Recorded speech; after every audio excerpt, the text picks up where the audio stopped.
I have a very, very rare autoimmune disease, which has meant I've been treated with a lot of chemotherapy and immunotherapy in the past that has been targeted to that disease specifically. But there isn't actually a lot of people who have that disease, therefore when they were looking at treatment options, it had to be very specific, and it was quite experimental at the time, as I was diagnosed in 2002.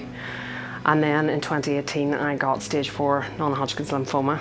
So again, that was another cancer and another type of treatment that involved chemotherapy and potentially immunotherapy to keep my autoimmune disease at bay.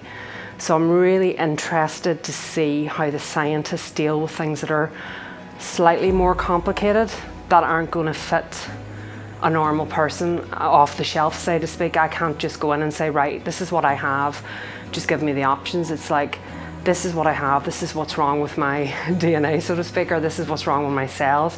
How can you make my cells better, and how can you help me fight what I need to fight to stay well?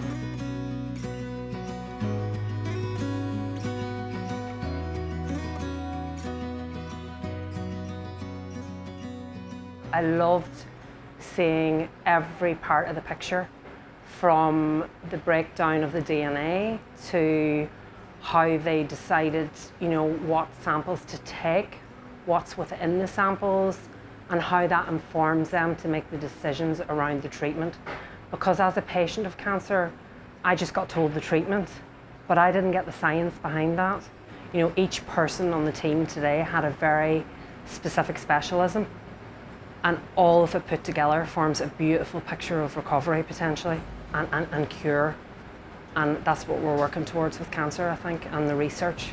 And I'm so glad I got to see it, and I'm so glad I got to meet them. And they were very patient because I had so many questions. They only see samples.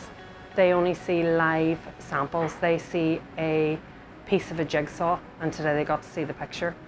They got to see us, and for me, I got to be seen and I got to be heard.